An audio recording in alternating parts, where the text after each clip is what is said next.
Hello and welcome to the Thinking Cap Solutions podcast, talking content, audience engagement and leadership. My name's Kay and Mickey Maher. Nice to be talking to you. Been a while. Has been a while. It took us 5 minutes to get the microphones working and that we could hear each other. It kind of feels like it's been 6 months since we've sort of collaborated on a podcast. It's been a couple of weeks since we've released episodes with the public holidays and a bunch of other stuff, including, some great work with some clients behind the scenes. Well, it's been a good reminder because when you have a small team, we talked about cadence and ensuring that you're constantly delivering, and then you've got that influx of work and things get really busy. And at the end of the day, you've got to be driving revenue and you've got to know where the wins are. And again, this is where we talk about always on, and that doesn't mean constantly having to do fresh episodes. It's about repurposing episodes as well, because I think what we've got 7 episodes in the can through 2025, we're able to repurpose those over 2 or 3 weeks. It was good for us to go through that process because now, having had a bit more life experience and not worrying about setting up microphones or what we're going to talk about, all of a sudden writing on my Apple Notes and I've got a bunch of stuff for us to talk about. So always on can work to your benefit when you do have a strategy and you can repurpose and freshen yourself up. And there's different ways that you can have that always on strategy. So for us, we had to adapt and go, well, we don't have time to produce new episodes, but we do have time to repurpose other ones. And if we do it in a fresh way, it can help reintroduce people to the Thinking Cap Solutions product and brand and introduce them to episodes that they may have missed. And the great thing out of that was that's what we did. So anyone that follows us on LinkedIn, which is where we drive most of our marketing strategy, then you would have seen a consistency there. And also we've seen a fantastic uptake of downloads on previous episodes. So it's great to see people connecting with those and catching up on some of the things that we talk about and share. Let's get into the episode. This one was inspired by a couple of guys that I'm working with at the moment who are amateur podcasters who have not released an episode. We've been doing a lot of demo runs. I've been working with them in terms of coaching and coming up with their plan. What I identify really early is one is analytical and one is creative, and it's such a great mix. But it also presented to me the challenge of working with those two personality types who obviously have no experience. But then looking back over our 20 years and having worked with those personality types, I think it's a really good conversation. I think it expands beyond media, whichever industry you're in, whether you're in sales, whether it's the schooling system, you're working on projects, you're going to come across creatives and analyticals. So let's have a conversation about it, what we observe about these personality types, how we do one-on-one coaching with them, what are the challenges of having those two personality types, because there is magic at the end of it to get it right, and what ecosystem you can provide to give them the best possible chance to work together. So let's start with the analyticals. You should know this one really well. I should be talking about you because you are analytical. So yes, I'll put my hand up. That's me. Look, typically, the overthinker needs to be extremely well prepared. So love taking notes, asking lots of questions, love being on time. We'll typically think around what's the things, the roadblocks that can get in the way. I'll typically jump to process as opposed to how do we make the idea. At times for me, it can be unsettling. And for any analytical, if you're in a meeting with a creative who just wants to think about these blue sky ideas.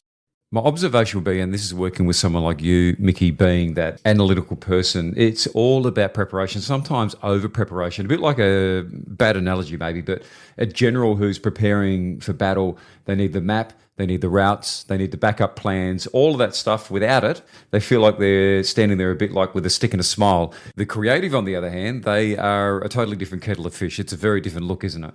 Well, they don't want to get caught up in the granular, the detail. They don't care about the process. They just want to make great things happen typically. So they are typically filled with ideas, sometimes without any real concept to, well, actually, how do we make that happen? And they just don't care about that. So for them, they just want to get in, get things done.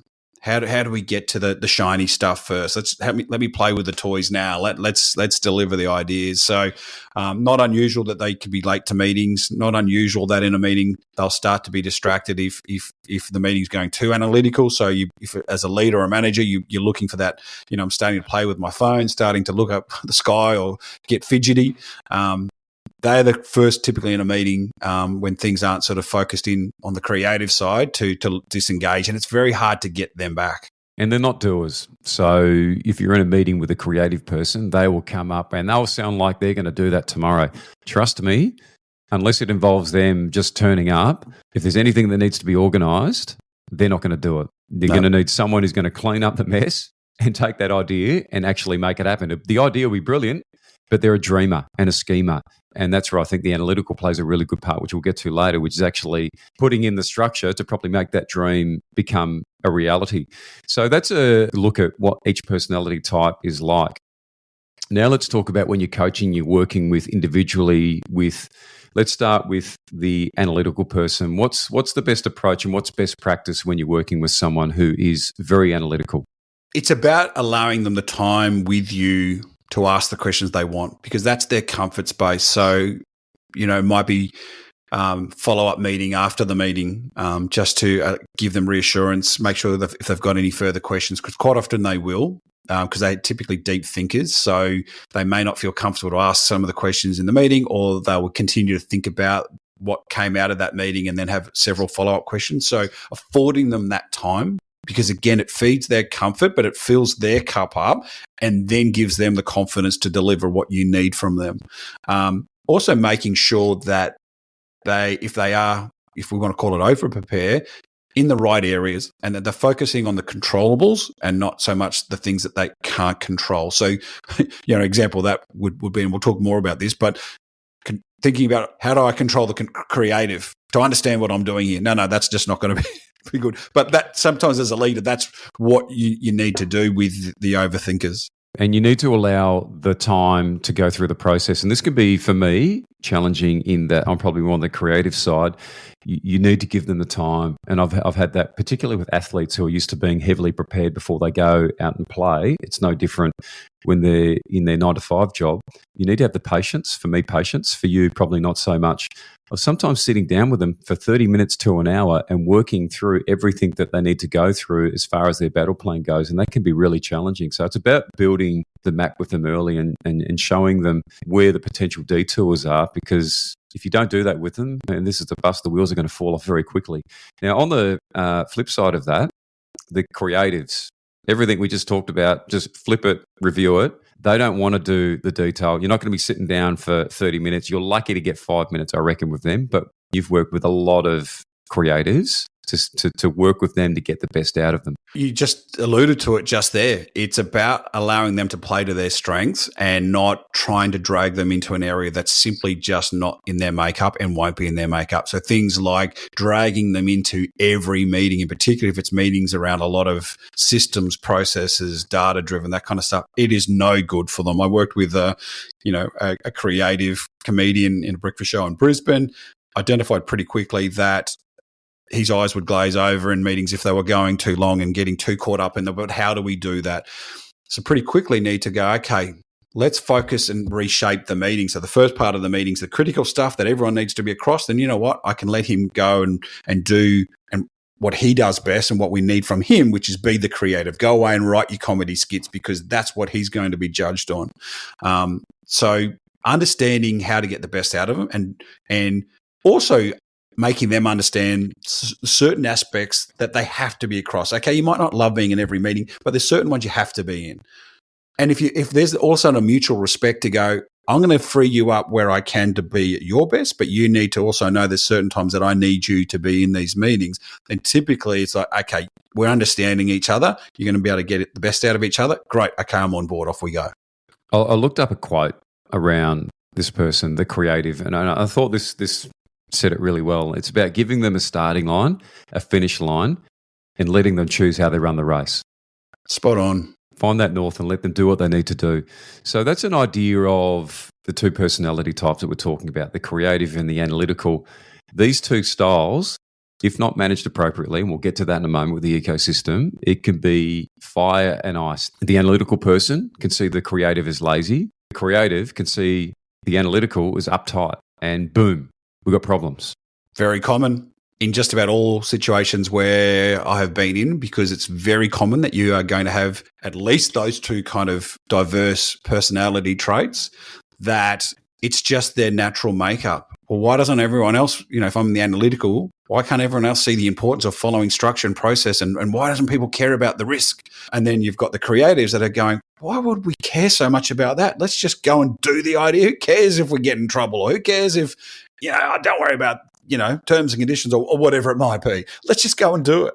That's just their natural makeup. So if we don't appreciate and respect the nuances and understand that you can't necessarily have one without the other. If you've got a team full of creatives, almost nothing will get done. If you've got a team full of analytical, things might get done, but done at a very slow pace and perhaps not at the full potential because you don't have that creative to bring and amplify great ideas. So in your experience, having had these two fire and ice dynamics together, what is the best ecosystem to make this work, or at least function best when times are tough? It's about making sure the roles, responsibilities, and expectations and outcomes are very, very clear. And my thing with this would be, and I've done this with plenty of teams, is around what's the outcome we want?